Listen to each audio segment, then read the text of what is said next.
Good morning, everyone. First of all, I'd like to welcome Paul Berger, who's joined us today. His father passed away last week, and he's saying Kaddish, and it's a pleasure to have you with us. And please be with us whenever you wish. This is your home as much as it is ours.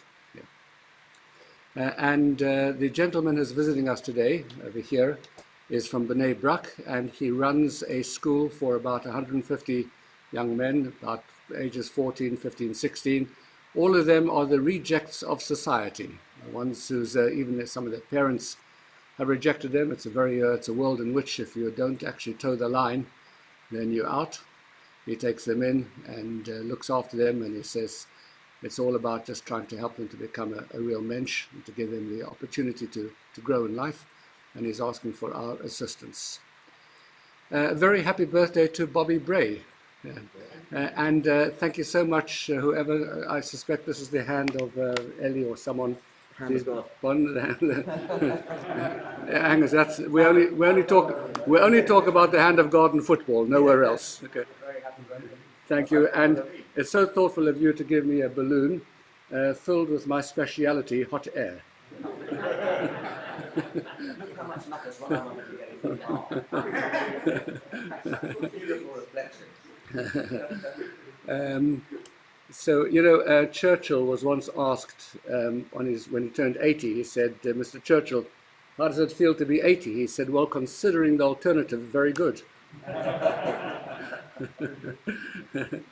So, I want to talk about birthdays for a moment. Many years ago, I used to subscribe to Time magazine. And one day, I got a notification from them, and it was a real wake-up call. The notification said, your subscription to Time is running out.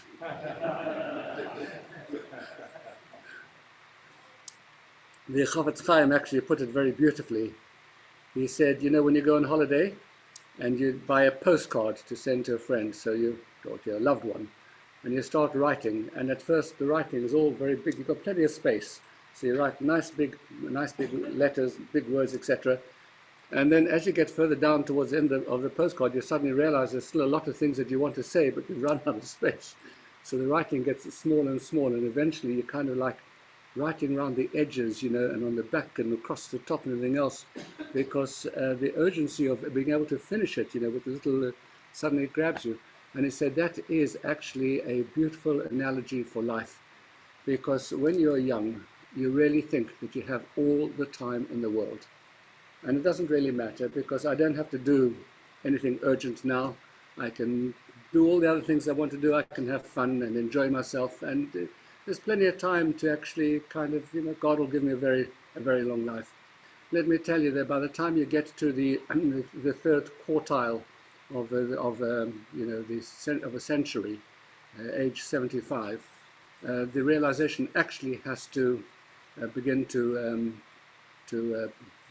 drip in that by the very nature of things, one doesn't have that much time in life. One hopes and prays, as always, for many years of good health and sound mental good health as well.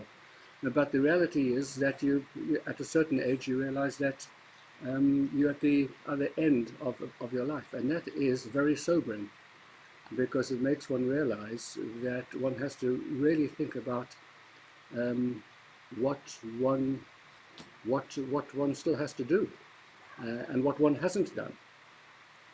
So Bobby asked, what is the purpose of a birthday?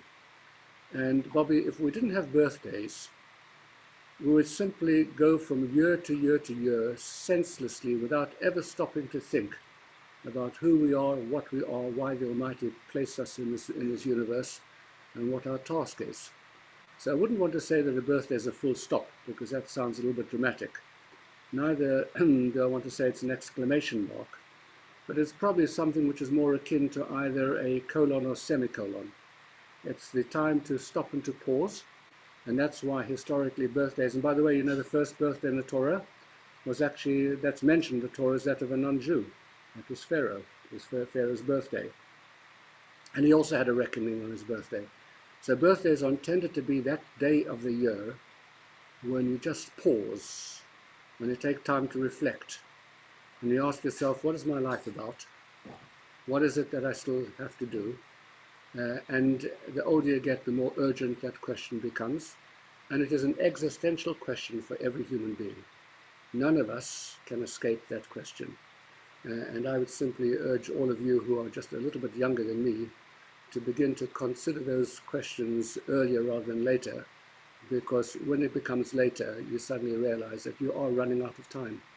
And all the things that you should have done in this world, you haven't yet done. So do it today. That's the message. Do it today. May we all live to be good, long lives. I told the story yesterday of the person who was hauled before the magistrate for having done 60 miles an hour in a 30-mile-an-hour zone.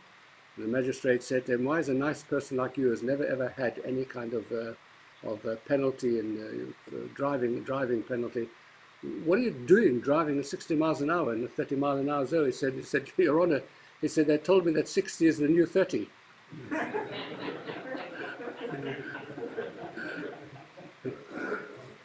I mean, it is true that extraordinarily, 75 used to be very, very old, and it doesn't feel old. It just doesn't feel old, and thank God, we were still able to be active and